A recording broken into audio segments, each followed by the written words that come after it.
Welcome in to another episode of Betting the Pitch. I'm your host, the real underscore G Warner. This is Betting the Pitch number 213. Thank you so much if you've been with me this long. I appreciate it more than I can probably communicate, but you're all the best and I appreciate it big time. On this episode today, we're going to go through La Liga. Going to do a preview of the season, get you an ultimate best bet end of show. And then go through each. I'm going to go through each of the teams, just like I did the English Premier League podcast. If you haven't checked that one out, BTP 212. Go check that one out.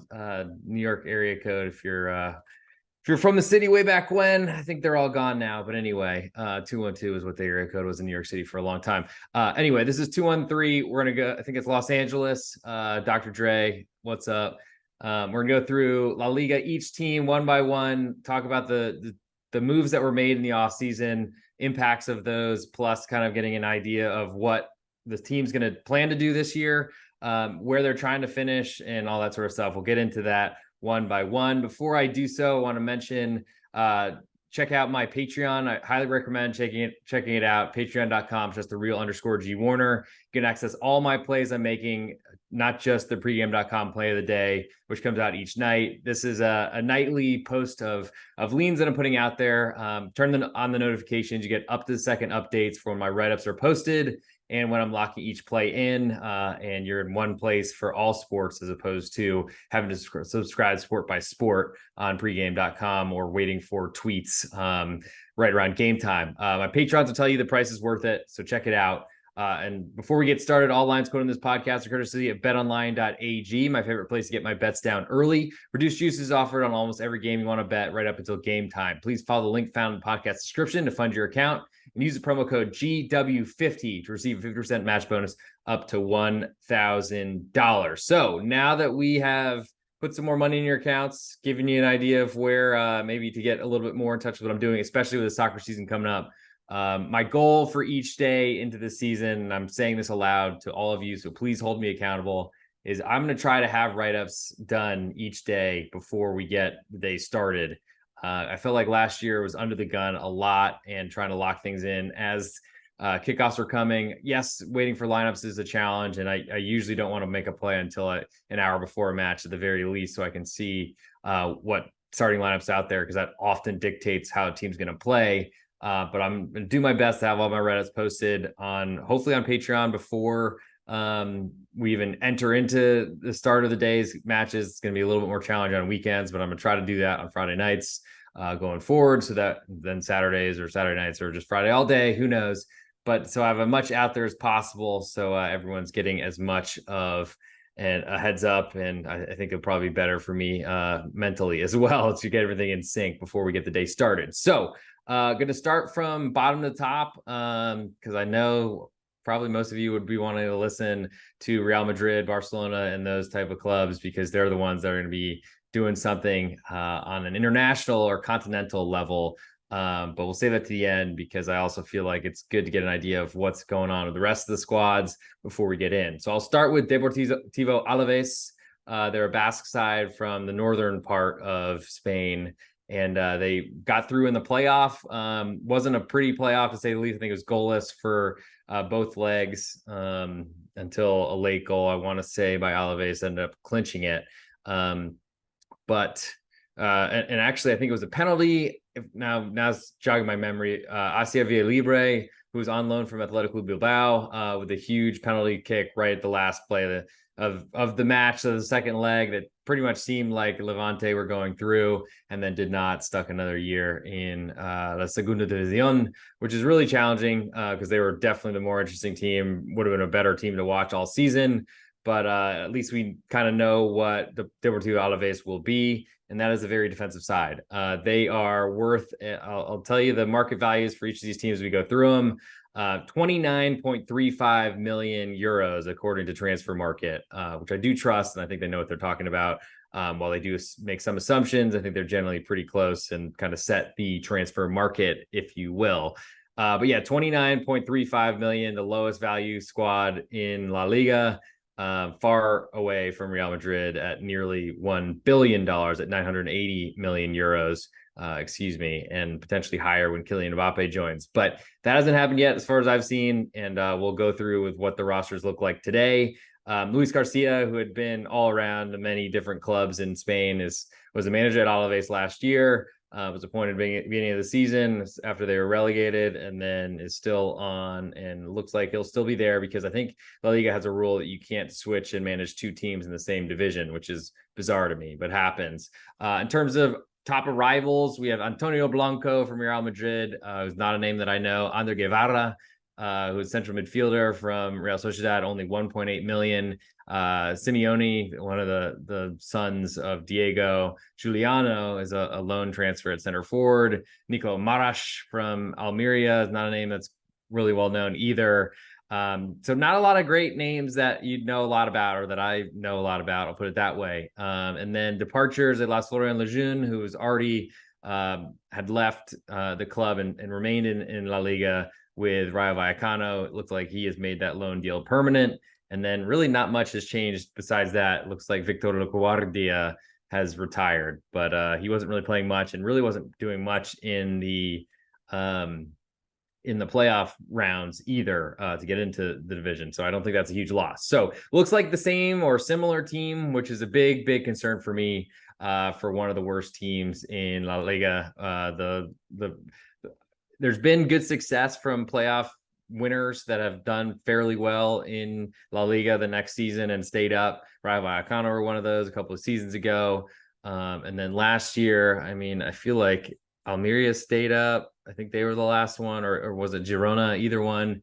Those two stuck around, where Rayo Vallecano was one of the newly promoted that went back down, and really was their own fault. When I look at the squad for Deportivo Alaves, I mean, Luis Rioja is a name that I know, 29 years old, only worse than Salva Sevilla, who's bounced around and is 39 years old. A lot of older players here. It makes me wonder if they're going to make some moves to try to get younger, or if they're waiting till the end of the window. Like, a lot of things I'm concerned about, because you'd want to make these things happen as soon as possible. I think part of why Almeria stayed in the league last year is that they didn't sell their striker until 3 or 4 matches. Literally, they waited as long as they could until the transfer window was about to close, and they had to do it for financial reasons. And that probably kept him in the league, because he did a ton for him, then ripped up his knee, unfortunately, after he transferred and left for Real Sociedad. So we'll see about that. But on the other side, Deportivo Alaves, it probably behoove them to make moves as quickly as possible so they can try to climb off the bottom of the league, at least the bottom of the league in terms of their financial situation. But they're not there yet. Next, I'll move to Las Palmas, who I believe were runners-up in the Segunda División. They're at 35.2 million, so about 6 million higher than Deportivo Alaves. And there's some concerns about them as well. I'll put it that way. But it's good. I mean, I kind of find that the promoted sides, while the playoff winners have done fairly well in this La Liga in Spain, usually the winners, I feel like you don't win a league with 23 teams or whatever the number is in it without being talented and having a game plan and being good at what you do. So that usually translates pretty well, especially considering the bottom of these first divisions, or in this case, the Primera División, is not very strong. And there's a lot of teams that are pretty much the same and really are going to be fighting like heck to stay in the league. And I think that bodes well for a champion. Las Palmas were runner-up, so not the same story there. And are clearly a very low squad value. In terms of what they've done in terms of moves in the offseason, it looks like they have the same manager who was appointed from the middle, I guess, the middle of 2022. So it sounds like he's been around for a little while. So that's good. Francisco Javier Garcia Pimienta. But when I look at the arrivals, we have Munir El Haddadi from Getafe, who's been all over at Sevilla and other things of that nature. He's a good creator, but really hasn't done a ton in his time in the league from what I've seen. Good offensive attacker, though, and something that's probably going to be very important for a side that's going to probably need to find goals. Julian Araujo, who has come as a right back, the Mexican from on loan from Barcelona, and will likely be there for, I think, for the whole season, trying to make a place and then make a claim to eventually move either out of Barcelona or find a way into that team. Not a good sign for him, but at least there's one Mexican playing in Europe officially, because it seems like everyone else is going back to Mexico. Daily Sinkgraven left back, free transfer from Bayer Leverkusen. Hadn't really played much, but is a name that I know. So that's good. Sandro Ramirez, who's not young, came in, I think, from Huesca for $1 million. That's just, to me, trying to get some sort of hope in the striker position. Javi Munoz, I don't know, from Eibar, who did not make the climb into this league. Departures, they lost Florent Antone, who I believe moved to, so I don't know that club. Never mind. So not a lot of big names on these departures, and that's probably a good sign. They've kept what they could, which you wouldn't expect there to be too many people leaving a club that had just been promoted to the top division. You'd think they'd want to stick around. So added some players, looks like some fullbacks, and also some creativity and a striker, and also maybe a number 10 type in Munir. So trying to build a little bit, at least, compared to Alaves, who have not really brought anything in. We'll see again at the end of the transfer window if that changes or if that turns into anything. But I do like that idea. They didn't have to fight the playoff to get in, so they didn't have to get through that type of level, I guess, or that type of test. And then I see Aaron Ascande, who's came in, I believe, from Granada from a couple seasons ago. So the goalkeeper is a name that I know, but that's going to be a side that I need to get used to and learn about as we get through the season. Again, going to go through and give a futures bet for this league, an ultimate best bet, end of show, but just going to try to address what these teams look like, so we get that, get some thoughts out there, so you can come at me with questions at @the_Real_G Warner on Twitter, all that sort of stuff as well. When I moved to Granada, who have had a crazy up and down from being barely promoted to qualifying for the Europa League and playing very well, I think advancing into the knockouts in the Europa League, which is a huge step for their club, to then having one of their most veteran players missed the target on a penalty kick in the last match of 2 seasons ago that ended up cementing their relegation. Credit to Granada for winning Segunda División and coming up right away.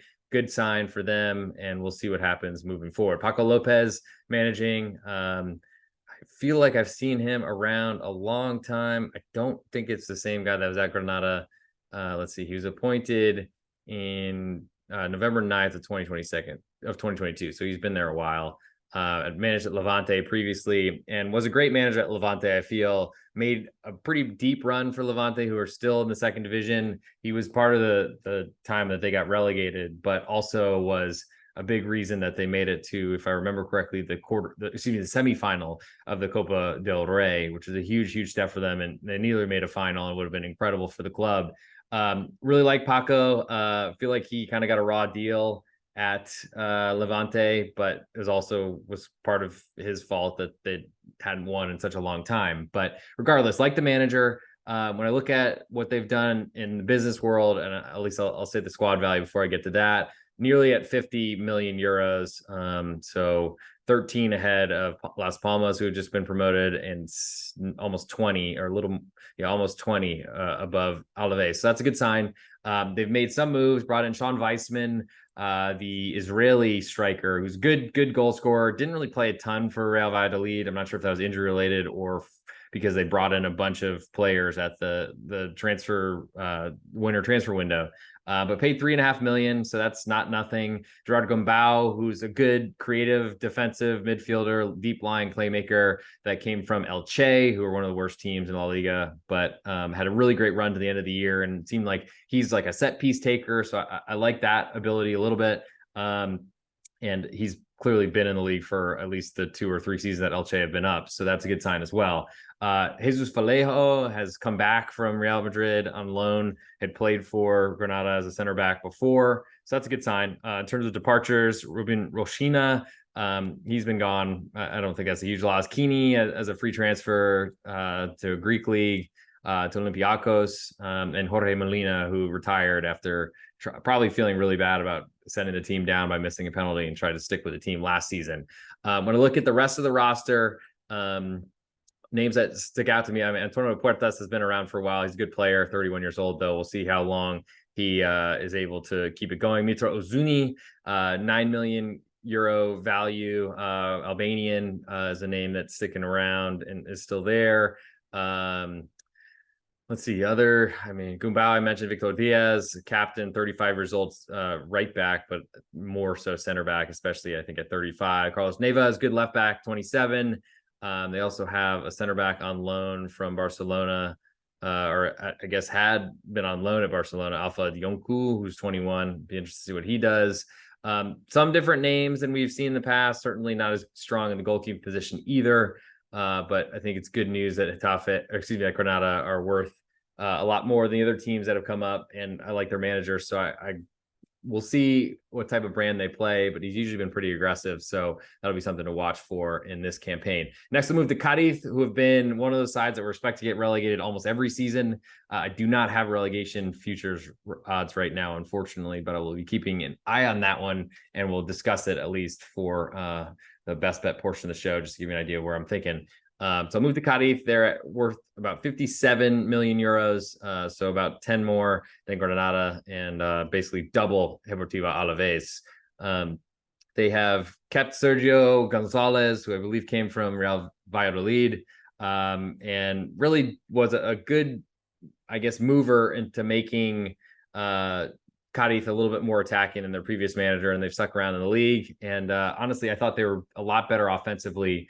But when I think about them offensively, I thought about Theo Bongdonga, who Bongonda has left for another club, which I don't know this logo. So for Spartak Moscow. So I guess there are Russian dealings at this point. 7 million euros, pretty expensive, especially considering the Russian currency devaluation. But he was a good creator, and it's disappointing that he's gone. Also, they've lost Espino, who moved to Rayo Vallecano. He's one of I think there was their captain. So that's a change. Choco Lozano as well left for Getafe.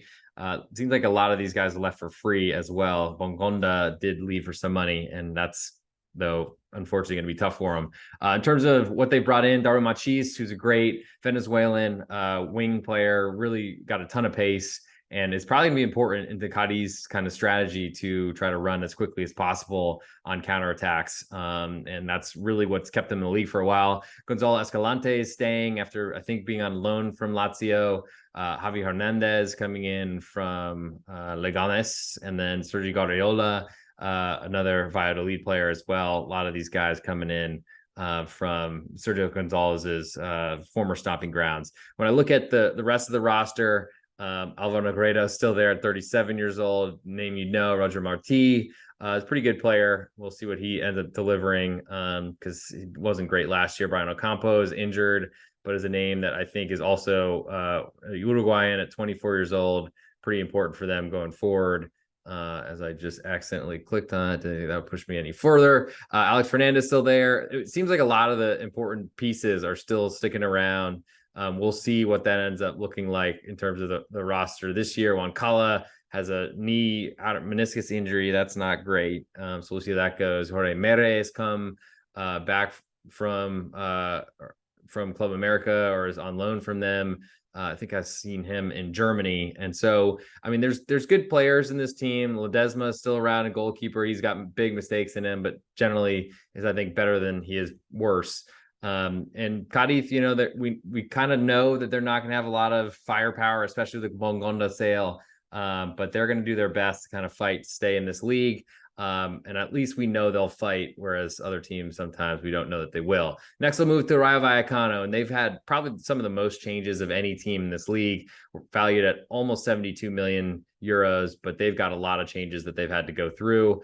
New manager, Francisco Rodriguez, don't know where he's much about him, unfortunately, but their wonderkid manager, younger Andoni Iraola, has left for Bournemouth in the Premier League, and he had it wasn't a huge surprise. He had said he was going to leave, and I thought he was going to go to Athletic Club Bilbao, but as far as I know, Athletic Club stuck with their manager, and ultimately I think he then was like, well, I told everyone I'm leaving and I can't stay anymore. So he did get a good job. I'm sure he's getting paid a lot more for Bournemouth, but it's going to be a big adjustment to see how Rayo play. Most of the time, I feel like success stories, they don't change too much, and I would expect that they kind of play the same sort of counterattacking style, though Iraola was using his wingbacks and trying to push them as far up the pitch as possible, which did sometimes leave Rayo in undermanned situations, and that's not great for a lower budget side to then have to struggle to defend with a numbers advantage for the opponent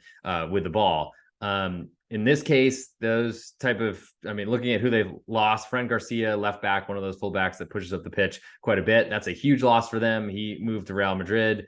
He's a great player, and that's going to impact that strategy significantly. Alejandro Catena has left for Osasuna, center back who played a ton of minutes for him, alongside Santi Comesaña, who has left for Villarreal. Free transfers to the last two that I've mentioned. Mario Hernandez, I don't really know that name. But they've lost some pieces, to say the least, and they're not a huge squad with a ton of talent. So that's going to be an issue. And of course, that big piece being the manager. They have brought in Lejeune, who was a center back last year and stuck around. He's got some problems in him, or mistakes in him. So I wouldn't say that's a huge win. I feel like I like Catania more, but Catania is now going to play in Europe with Osasuna. So that's a little bit different. Espino coming in from Cadiz, certainly as a left back replacement for Fran Garcia. That'll help, and certainly in the experience and leadership category as well. Also, Aridane Hernandez coming in from Osasuna. It's almost like Catania and Hernandez switch positions. But Aridane, big afro, you'll know him from playing for Osasuna in a long time. He's not a great defender, but is pretty good in the air, and I think that'll be important for set-piece defense. But we'll see what ends up happening there. In terms of other important players to mention, Radamel Falcao, 37 years old, didn't play much at all last season. I feel like he's going to lose any sort of minutes to Raul de Tomas, the Spanish international, who was supposed to be the savior for the squad. Didn't really happen last season, but he was in a lot of contract mires and things like that with his other club, Espanyol.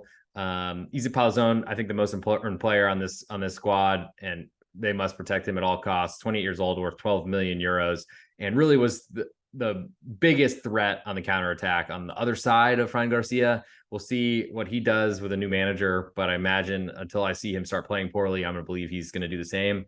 Randy Anteca coming back in from Elche. Maybe it's he was loaned out there. Good attacking talent, but didn't really do much last year for a bad team. A lot of other players that are still around, like Trejo Baliu, who's a right back, and important in that kind of push your fullbacks forward style, if that's the same way that's going to be played, which is still a big question ultimately, that I need to have answered from Francisco Rodriguez. I want to see what he's been doing in the offseason. I'm going to see if there's some Rayo matches I can watch on one of the platforms here in the US and see if there's what I can glean from it. But that's a big question for me, and I want to see how they play. Next, I'll move to Rayo. From Rayo to Mallorca. They're worth just about 2.5 million more euros in squad value than Rayo, and have been through a ton of ownership changes, have been remodeling the stadium. So there's some money there. Javier Aguirre is sticking around. The Mexican plays a really, really great style of 5-4-1. The very defensive, but also that's a really great position to be. Good for unders, which those totals were very low at the end of last year, but also when you have a much lower value budget versus your opponents, I think you need to play defensively. So I love that. So happy he's still around. Big loss of Kang In Lee to PSG for 22 million euros. Probably a good grab for them. Also lost a midfielder to Athletic Club. And then besides that, not a lot of names.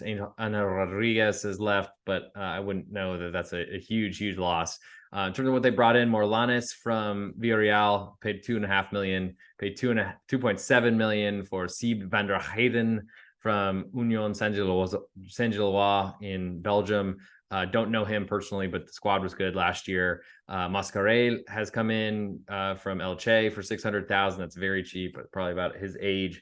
And then good to see Tony Lato, I think a former captain of Valencia, coming in at left back, as well as Josep Gaia, who I think was there last year. But Abdon Pratt's sticking around. He's a good backup forward. Really, the main man in here is Vedat Morici, the Kosovan, who is so great, 29 years old, worth 15 million euros. But there's going to be a big question without Lee Kang-in, who's going to service Kang-in Lee, who's going to service Morici. He's the pirate, as they called him. Pirata, I feel like it's a pirate feminine though, so I don't know. But anyway, stick with English. Marici's the most dangerous in the box because he's bigger than everyone, essentially got a great header and is a great goal scorer. And finding him is going to be their key to staying in the league this season. They're going to try to find some sort of passer to fill that void. I don't know if Manu Morlanes is the plan for that, but 24 years old. So that's probably an attempt to try to replace Kang-in Lee. Certainly haven't sprayed that 22 million euros out as much. When I look at the rest of the squad, I mean, a lot of cheap transfers that they brought in. They've been trying to improve their center back position. I thought Jose Copete was going and moving on, which is why I would imagine that acquisition of Vander Hayden from Union Saint-Gilloise, but haven't seen that yet. Predrag Rekovic is honestly one of my favorite goalkeepers and followed him a lot at Reims in France 2 seasons ago, and then came back in to or got signed to Mallorca and was a huge part of them staying in the league last year because he's a great goalkeeper. So love the defense, love that I trust their goalkeeper. He's still around, so that's all helpful. And then I'll move now to Almeria, who are worth about 10 million more, 84.8 million euros. A little surprised to see them valued this high, but it makes me think maybe they made some moves. Manager Vicente Moreno was appointed just last month, so he's new. I'm a little bit surprised by that, but I guess we'll figure out why that is and see if their manager had moved on to another club as we climb up the value club rankings or whatever. In terms of losses, El Boral Toure is a great attacking center forward. They haven't listed here, but I would call him a winger. 28 million euros to Atalanta. They know what they're doing. They know what they're signing. And so that's kind of a big deal. They also lost Cesar de la Hoz, who wasn't really playing a ton, I don't think. Started the year off playing a fair amount, but then it seemed like he was playing less. In terms of arrivals, they brought in Edgar Gonzalez, who's definitely a younger but a mistake-prone, mistake-filled center back from Real Betis. Though he played a lot of minutes and was kind of learning on the fly, it seemed to me, because they had a lot of big problems in their defense over the last few seasons.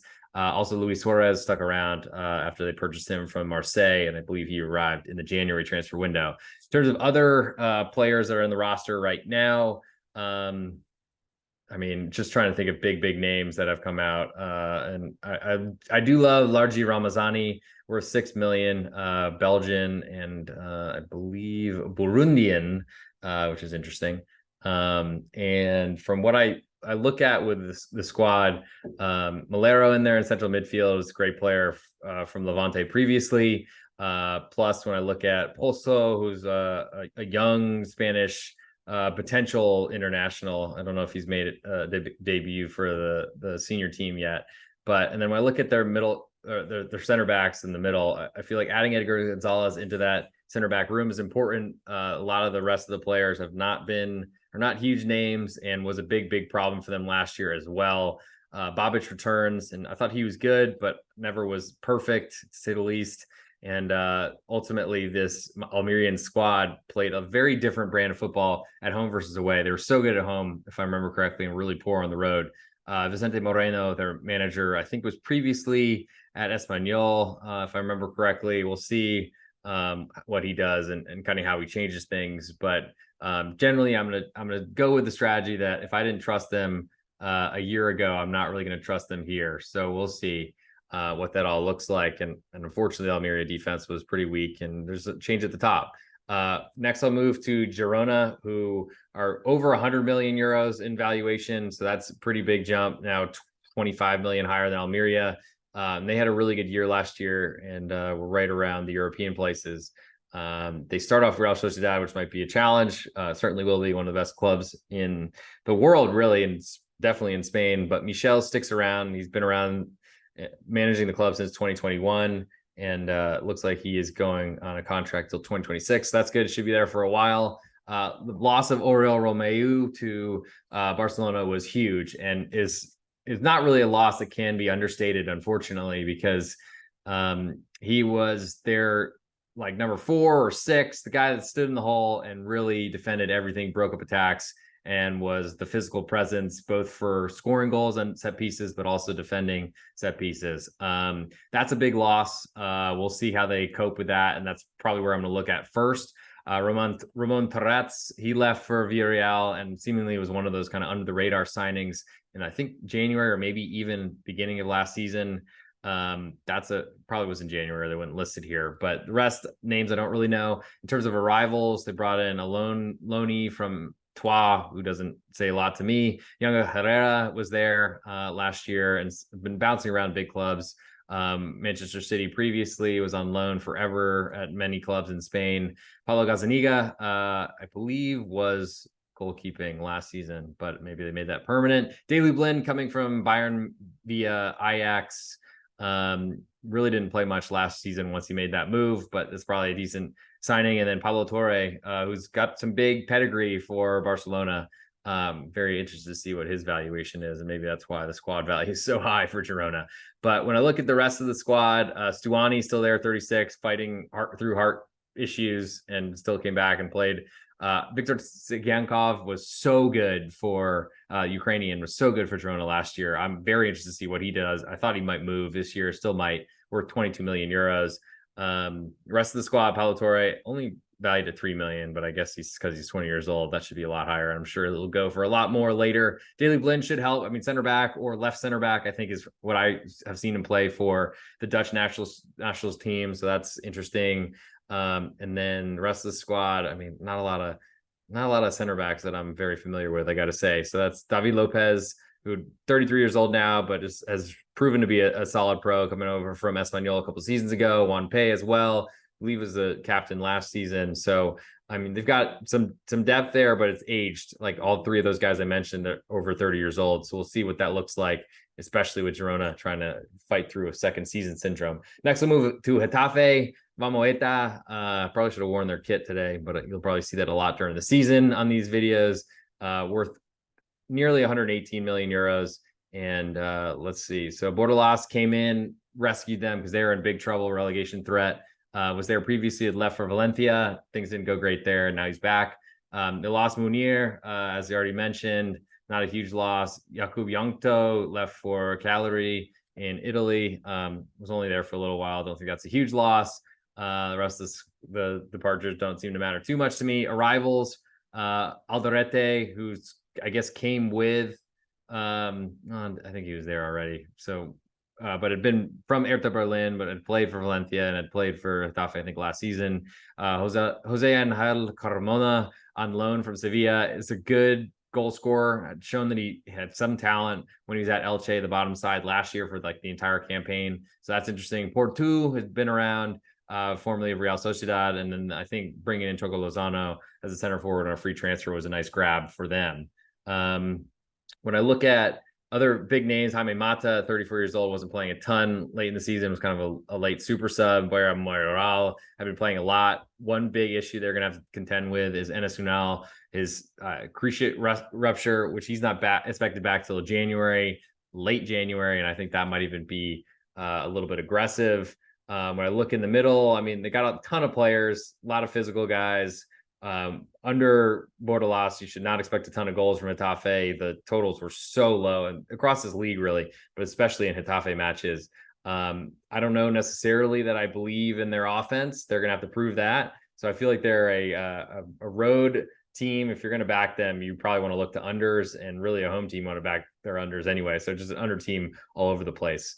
Next, I'll move to Osasuna, who have a lot of weight on their shoulders this season playing in Europe. And also they're just in a situation where they're going to have to figure out what they are, who they're going to be, how they're going to balance the multiple competitions that they're in, because they haven't done it, I don't think, before, and nearly weren't allowed in due to some sort of violations with their management from years in the past. Yagoba Arrasate still around since 2018 now.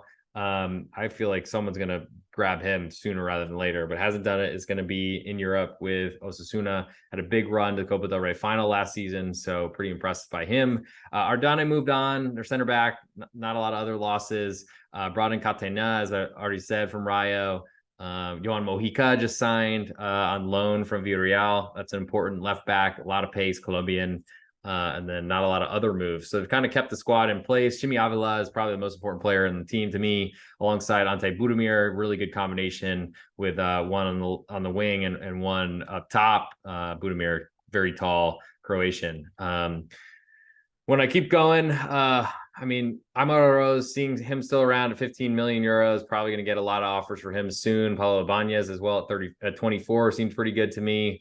When I look at some other players in the squad, Lucas Toro at 29 is a lot older than I was expecting, but they've got great players all around, really. So I'm interested to see what that all looks like and kind of how they're going to balance everything. But it's a good squad. They've added in certain places. They got two good goalkeepers that are pretty solid. And a side that I still believe that they will be good again, even though they're going to have to stretch between two competitions. That's going to be a big test, but it's one I believe they will pass. Next, we move to Celta de Vigo, who again fought relegation despite being valued right here at 145 million euros, which is like 10th in the league or something like that. But they don't seem to win enough matches. Rafael Benitez has now come in. We saw how disastrous he was at Everton. Different type of situation because Everton was so devoid of talent and the most talented league in the world. But I'm not a believer in him, and it seems like he's going to play a defensive brand, which is not how Celta de Vigo have played in a long time. So we'll see how that goes. Javi Galan left, the left back captain for a lot of the season, left for Atletico Madrid. Orbelin Pineda, who is so good in the Gold Cup for Mexico this summer, he's left. I believe for AEK Athens. Denis Suarez gone to Villarreal. Ruben Blanco, I don't know, is a backup keeper, and that's about all the big names that they've lost. Arrivals brought in Jonathan Bamba, free transfer from Lille. He's got a lot of talent. We'll see how he takes in Spain. Manu Sanchez, left back from Atleti. I want to say, well, I guess he'd been on loan other places, but Carlos Perez from Roma. And that pretty much ends the names that I know that have been added. Most important player to me is Iago Aspas, now 36 years old, never still got a chance with the Spanish national team, which is ridiculous just because he's huge ageism because he's such a great player. And when that team needs goals, I think could have given it to him. Rest of the squad up front, I mean, Strand Larson was coming on and looks like he's going to have to take some big steps for them to perform the way that they're looking to. I don't know necessarily if that's going to happen, but we'll see. I don't know what's going on with Santimina. He's back after a loan spell. I don't know if that means he's going to still be around for a while, but great talented player as well. There's a lot of great offensive players here. For a defensive manager, does make a ton of sense. Gabri Vega, worth 30 mil, still hasn't left for Real Madrid, which I think is a big rumor. They need to keep him as long as possible, as well as Renato Tapia, good defensive midfielder and sometimes center back. The Peruvian. When I look at the rest, I'm still trying to figure out defensively what they're going to do here because Mingueza has come in from Barcelona. Unai Nunez, who had kind of fallen out at Athletic Club. Aidu is a talented, athletic Ghanaian, if I remember correctly, but is still questionable to me in defense. So they've got a defensive manager. They've got a lot of offensive players. We'll see if he can make it all work. I'm going to believe that he won't. And Celta Vigo, with another high squad value, might struggle again in this league. Speaking of teams that struggled, Valencia barely stayed up last season. They have Ruben Baraja still in, who came in last year kind of as a stopgap. I don't know if that's a great signing or manager to lead the squad. Cavani is left back to Boca Juniors. Tony Lato gone. That's about all the names that matter there. Cenk Okachar from it's hard for me to pronounce Turkish names, but anyway, he was in last season, came over from Lyon. I don't remember that part, but was there and stuck around. Pepelu coming in from Levante after they couldn't keep him after they were not promoted. That's all good news, and they've got a pretty deep farm system of young players, which are all talented, but we'll see how that ends up turning out. I'm not really sure I believe that there's a lot different in this squad. They were getting respect later in the season last year, I think, as they were fighting relegation and are a big club. I think there's still huge financial problems at Valencia, and I don't think their their owner has changed, so I don't think that'll be much different. I don't know that there's a lot. They did lose Yunus Musa, I believe, who's just signed for Milan. So that's huge. I don't know why he's not on this list, but I'm glad I remember that because it'd been silly if I skipped through and didn't say that. But there's a big question about what this team's going to look like. I thought they might lose Marmardashvili, their goalkeeper, who's so good for them. worth 25 mil, but maybe they're not that desperate, or maybe I just haven't seen that information. They're worth 1 2/3 million euros, or 100 million euros, excuse me, 167.5 million euros. So that's pretty big, but we'll see what that all looks like. Next, we'll move to Sevilla, who are somehow in Champions League despite fighting relegation for most of the season. Pretty incredible run, how dominant they are in the Europa League. But here they are. Mendilibar still in place. I'm not a believer that's going to go well.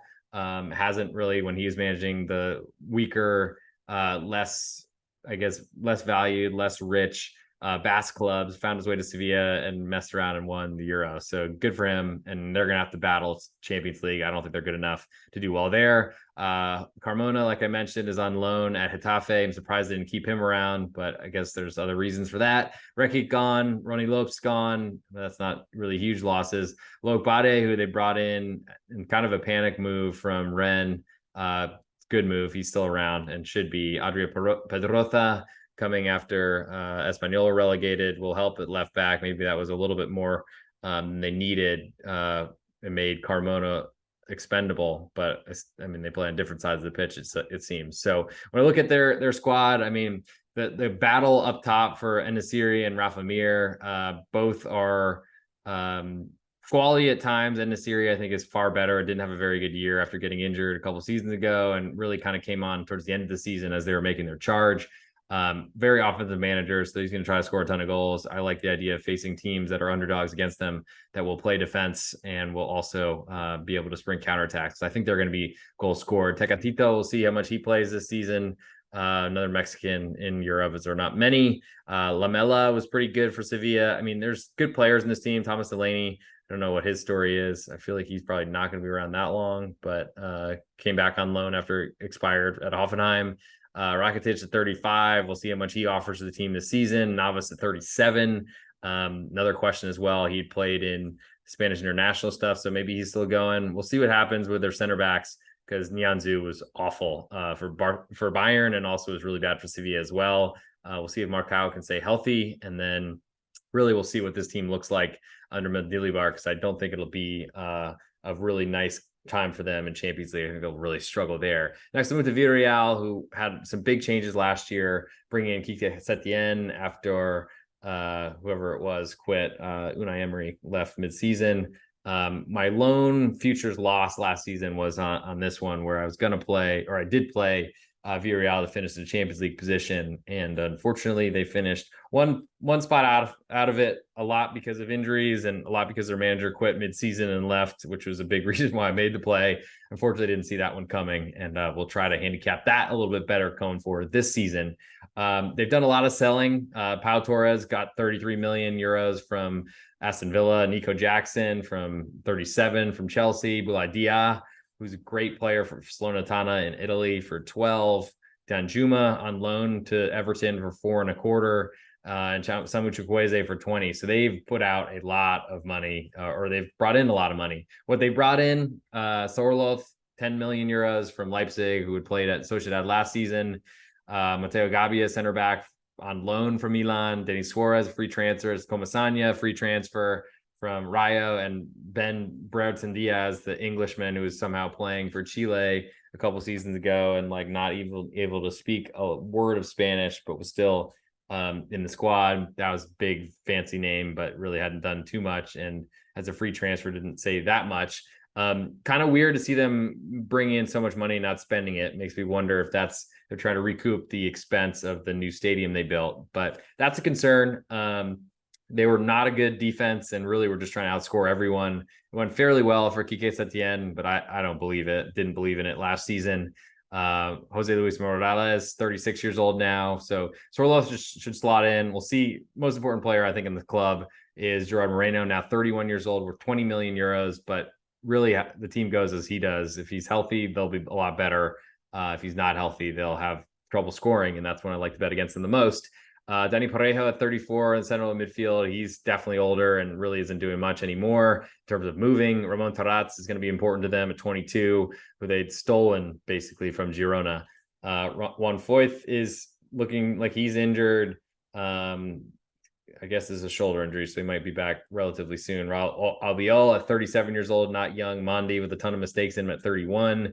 Gabbia coming in at 23 on loan from Milan, probably get some seasoning. And then you look at the goalkeeping position, which they had definitely gotten worse with. They got Pepe Reina at 40 years old, who doesn't play as like that much of a veteran. I feel like he should be done, but is not just yet.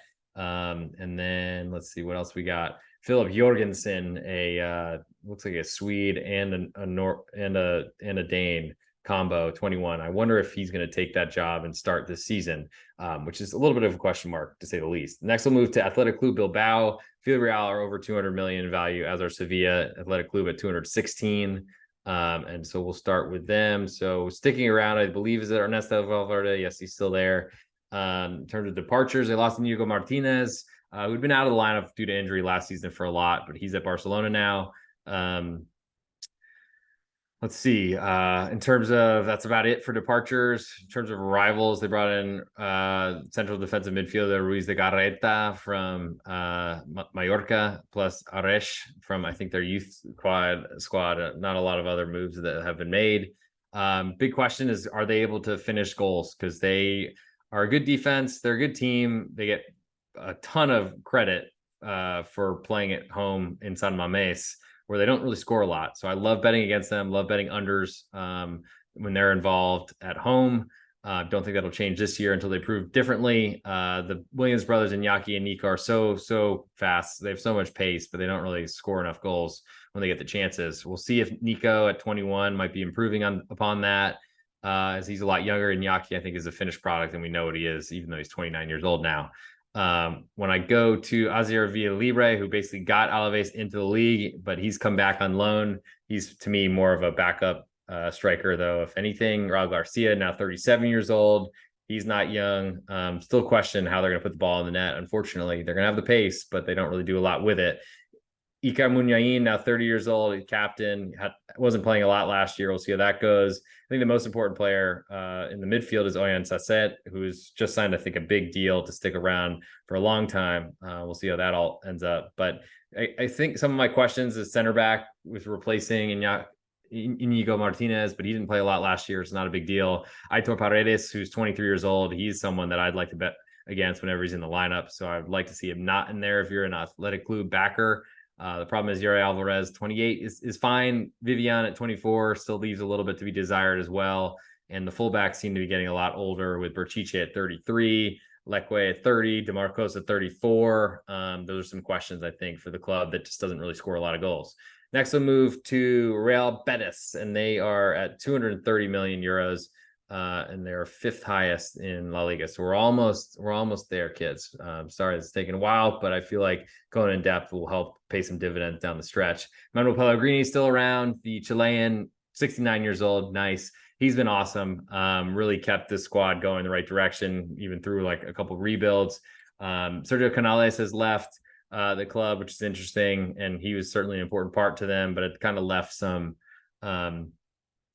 ability, some talent, some just has never really delivered as much, I think, as I think a lot of people, including myself, expected. Edgar Gonzalez has left, as already mentioned, for Almeria at center back. Diego Lainez also to Mexico alongside Canales, which makes sense for a lot of Mexican players returning to Mexico, because the Liga MX is why their national team is struggling as much as they are. But Alex Collado on loan has left. He seemed to be a promising player. He's gone somewhere Saudi related. Al Okhtud, I've never heard of that before, but that ends the list. Arrivals bring in Marc Roca, who came from Espanyol, then to Bayern, then to Leeds.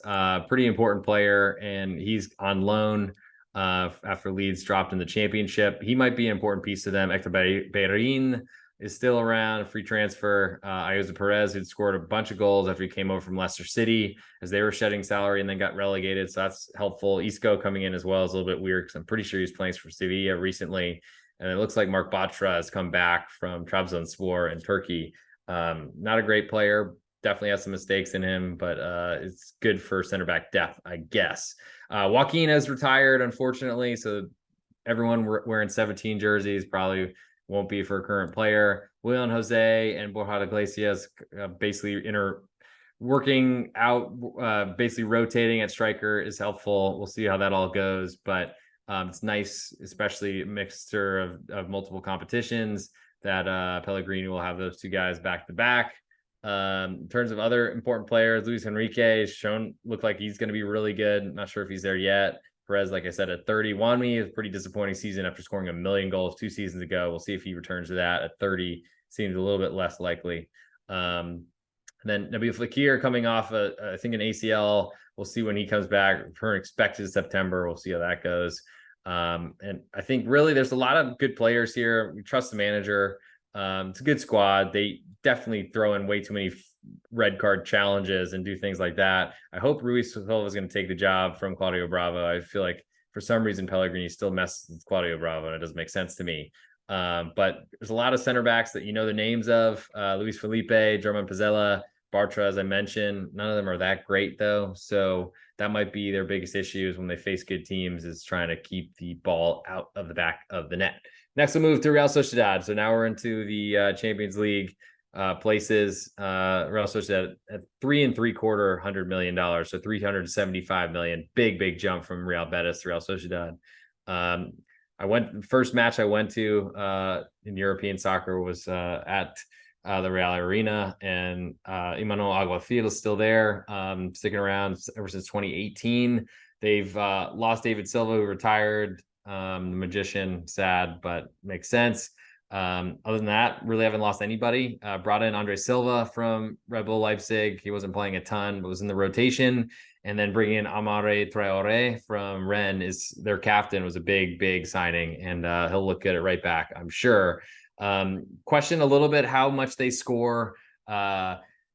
Sorloth wasn't a great finisher. Really, to me, he's a winger more than a striker. He just is a big Norwegian, so he looks like he should be playing a certain position. We'll see if they get a little bit more. Mohamed Ali Cho, who came over from France, still a very young player from Angers. Carlos Fernandez, who had shown a lot for Granada until a bad knee injury and has never been the same since then.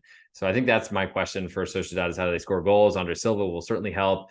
And Umar Sadiq, who had stuck around with Almeria for a while, basically kept them up despite leaving after 3 matches. Then I think he suffered an ACL himself. We'll see what he looks like. Kubo, Takefusa Kubo was so good last season. And we'll see if he keeps it up. Another year for Mikel Oyarzabal to get away from his own cruciate ligament rupture or whatever it was. He's one of their best players and is their captain. And if he can get it back into a form where he's useful, they'll be really good. Bryce Mendez, another big signing from Celta de Vigo last season.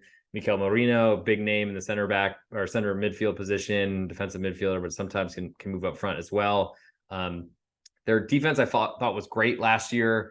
They're also really good at getting those late goals to really kill unders, unfortunately for me.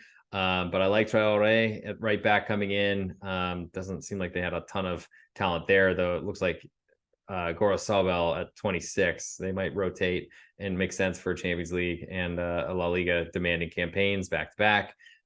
Center backs, Pacheco's young. Lostondo's been okay. Zobelia is all right. Lenormand, who's just moved into the Spain national team after finally giving up on trying to make it in France. Alex Moreira's, the goalkeeper's got some issues and makes some big mistakes, but he's got a lot of people in front of him that should protect him. So that's a pretty good sign for Real Sociedad coming into the season. Next, to move to Atletico Madrid with another big jump, 150 million euros at 532 point in change. Simeone stuck around, even though somehow there's thoughts that he might not. Bizarre. But in terms of departures, they lost Cunha, Lodi to Marseille, along with Kondogbia to Marseille. Don't think those are big losses. Ultimately, Manuel Sanchez, who was already on loan, I think, at Osasuna, then left for Celta de Vigo. I don't think they lost a lot. Brought in Soyuncu from Leicester City. We'll see what that turns into, because he's got a lot of mistakes in him. I also like the kind of quiet signing of Celta de Vigo's captain, Javi Galan, who's a good left back. Cesar Azpilicueta, who I think was trying to go to Barcelona last season, ended up coming this year now as a free transfer from Chelsea. So they've got some experience coming in at the fullback positions, and that probably will help quite a bit, especially considering how well Atleti finished the season, one of the best teams in La Liga in the last few weeks. Memphis Depay just got hurt, though. I think they just beat Man City in Seoul, Korea, or something like that. So, like, that's a good sign coming into the year. Should give some confidence. Griezmann was so good at the end of last year. Joao Felix comes back, so we get to have that drama cycle all over again. And I feel like there's a lot more stability to Atleti towards the end of last season, after there really wasn't any since they won the La Liga a couple seasons ago. Jan Oblak hopefully is healthy enough to play for Atleti this year. He'll play a role if he is. And so I'm interested to see what if they can capitalize on the momentum they had at the end of the season. Now you jump even more, 300 or 320 or so, 322 million euros in value to Barcelona, and then we'll finish with Real Madrid, and then we'll get into futures and all sort of stuff. But Barcelona, clearly one of the most talented teams, have been all over the U.S. Hard to say what. I mean, pretty quick. Xavi's been an awesome manager, but they lost. Who they lose, like, no one that important, it seems to me. Like Busquets, I guess. Jordi Alba's barely playing, so Busquets is important in central defensive midfield, but he was gone anyway. Bringing in Gundogan as soon as he's on track with this squad, he's going to be awesome. Inigo Martinez is going to help a center back room that's really been their probably weak point. And Aurelio Romeu, I think, might be the signing of it all. I mean, probably it's going to be Gundogan, but Romeu is great and is going to really stop a lot of attacks when they're undermanned from putting 10 people in the opposing box, basically. So I'm looking forward to what this team looks like. They're going to be great. And I feel like, to me, from what I've been looking at so far, is they're getting a little bit disrespected compared to Real Madrid. Last but not least, Real Madrid, they might bring in Kylian Mbappe. I feel like the futures prices are kind of bringing that in, or considering that a little bit. I'm looking for that to happen so I can potentially come in on a Barcelona future, maybe. But Carlo Ancelotti is a great manager, of course, does have his eyes on the Brazil job. It seems this is his last season when his contract expires next summer. But until then, they got to replace Karim Benzema. It's the biggest loss they could have. Their offense really was very impaired, very different without him. Lost Marco Asensio to PSG, not a huge loss. Eden Hazard, see you later. Mariano Diaz finally off the books. Big addition of Jude Bellingham, 103 million euros, biggest number I've seen on this podcast so far, and probably on the two I've done so far. Maybe Declan Rice a little bit more, but that's the English tax, I guess. Bellingham's gonna be awesome, and looking forward to him. Really like him as a player as well. Arda Güler, from Turkish player from Fenerbahce, coming in. That's supposedly one of those sneaky under the radar signings. Fran Garcia, another big left back, but that was known he was gonna move from Rayo Vallecano a while ago. And then Joselu coming in as a stopgap to replace Benzema, might score the most goals in his career. That's the biggest question, is how they're going to figure out striker. I think Brahim Diaz coming in as well, back from loan from Milan, is nice. I mean, they've got great midfield. I think the biggest question is how they put the ball in the net, which isn't, I mean, it's a question for every club, really. But my question is Vinny Jr. on the left, Rodrigo on the right, or Vinny Jr. with Mbappe in the middle. Like, that's all going to add to the tax on backing Real Madrid, and probably is going to push me further and further into the camp backing their opponent. But I feel like I'm looking forward to those days. We'll see what happens there. Not a lot of questions anywhere else. I think, like, they're so solid in so many different areas that it's almost not worth discussing necessarily. But before we get to the best bet portion of the show, I guess I got to go through the futures and things of that nature. But stick with me. If you're on YouTube, please hit subscribe. For an Apple Podcast or Spotify, please leave a 5-star review. It means a lot, and would make me feel very happy inside. I know you're all worried about that. So I'll go through the championship odds. I think we have, and then a top four. So Champions League finish, which will be interesting. Odds to win the league. Real Madrid are a favorite right now. Bet online, even money, plus 100, 1-1. Barcelona plus 140. And then we jumped to Atleti at 10-1.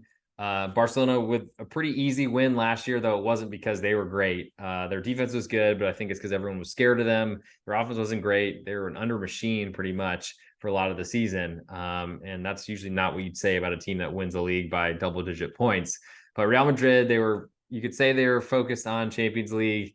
Whether they were or they weren't is probably depending on who you talk to.